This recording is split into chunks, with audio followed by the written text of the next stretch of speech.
Selamat datang kembali. Hari ini kita akan melakukan pembahasan mendalam ya, dari sumber yang menarik banget nih. Jadi ini transkrip diskusi video, isinya pengalaman nyata orang tua dan anak, tentang kolaborasi membentuk karakter. Ada sudut pandang ibu, ayah, juga anaknya sendiri, lengkap. Nah, misi kita kali ini, kita mau coba saring nih, apa sih intinya, gimana kebiasaan di rumah yang kelihatannya sepele, ternyata bisa jadi fondasi karakter kuat. Dan gimana peran kolaborasi itu memperkuatnya. Oke, siap ya? Kita bedah bareng-bareng. Betul. Fokus utamanya ini memang di kekuatan lingkungan terdekat ya, rumah itu sendiri, dan dampak tindakan kecil tapi, nah ini, konsisten. Dengan dengar langsung dari tiga sisi, ibu, ayah, anak, kita jadi dapat gambaran yang, cukup utuh ya, gimana proses pembiasaan ini beneran jalan di lapangan. Oke, kita mulai dari cerita si ibu dulu ya. Dia ini terinspirasi setelah ikut sosialisasi, namanya 7 Kebiasaan Anak Indonesia Hebat. Semacam program gitu ya. Iya, program yang fokus ke proaktivitas, tanggung jawab anak. Nah dari situ, dia langsung terapkan di rumah. Hal-hal dasar aja, bangun pagi, saling hormat antar anggota keluarga, terus ada waktu belajar yang teratur. Tapi nggak cuma nyuruh, dia dampingi aktif, kasih semangat, bahkan sampai pakai catatan harian kebiasaan gitu. Dan yang menurut saya menarik, dia cerita rutin diskusi sama wali kelas. Nah, ini gimana Anda melihatnya?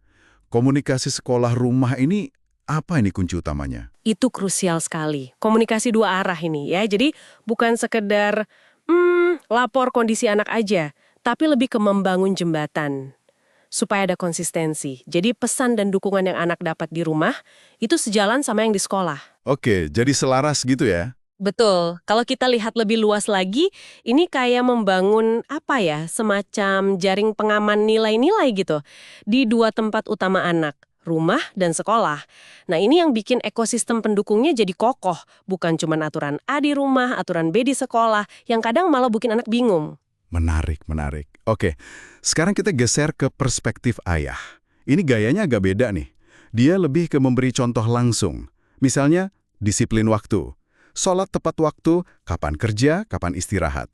Terus soal kejujuran, dia tunjukkan lewat tindakan. Bahkan ikut bantu pekerjaan rumah tangga, nunjukin sopan santun, dan nah ini, dia sengaja luangkan waktu berkualitas sama anak. Itu dia, memberi contoh langsung. Hasilnya gimana? Kalau dari ceritanya sih, kelihatan banget anak jadi lebih rajin ibadah, terus bisa atur waktu sendiri, ikut terlibat di rumah, tanggung jawab sama tugas sekolah juga naik. Tapi muncul pertanyaan nih, apa memberi contoh aja cukup? Gimana kita mastiin anak itu beneran paham nilai di baliknya, bukan sekedar niru gitu? Nah, itu pertanyaan bagus. Kekuatan modeling perilaku di sini kayaknya bukan cuma soal anak lihat ayahnya A, terus dia ikut A, tapi lebih dalam dari itu. Dari sumber ini kelihatan kalau tindakan yang konsisten dari ayah itu pelan-pelan jadi semacam definisi internal buat si anak. Definisi tentang apa sih artinya tanggung jawab, apa sih artinya jujur.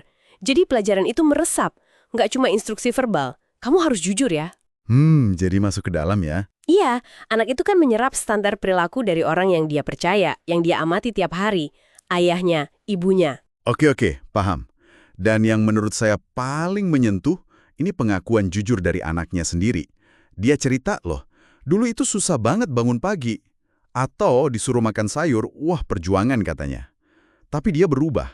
Bukan karena dipaksa, tapi karena lihat orang tuanya konsisten. Ayah selalu bangun lebih awal. Ibu sesibuk apapun selalu siapin sarapan. Konsistensi itu ya. Iya, dia ngaku prosesnya nggak gampang. Tapi kesimpulannya itu, wah lugas banget. Rumah adalah tempat segalanya bermula. Nah, itu dia. Jadi kesadaran dan perubahan itu datangnya dari lingkungan terdekat yang ngasih contoh nyata. Dan, ya itu tadi, konsisten. Betul sekali. Pengakuan anak ini menegaskan kalau perubahan itu seringnya muncul dari kesadaran internal dulu.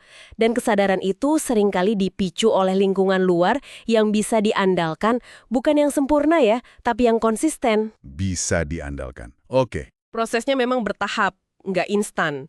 Butuh sabar dari semua pihak. Termasuk anaknya sendiri ya, dia juga berjuang. Tapi hasilnya, yaitu hidup jadi lebih teratur, pondasi karakter mulai kebentuk. Jadi kalau kita tarik benang merahnya untuk Anda yang mendengarkan ya, intinya apa?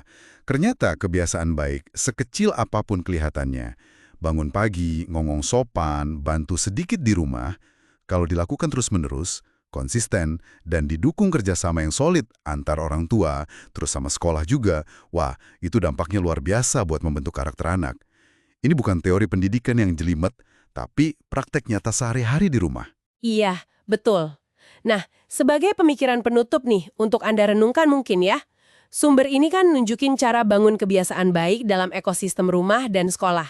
Tapi, tantangan berikutnya, gimana kita bisa membekali anak dengan semacam kemampuan adaptasi gitu.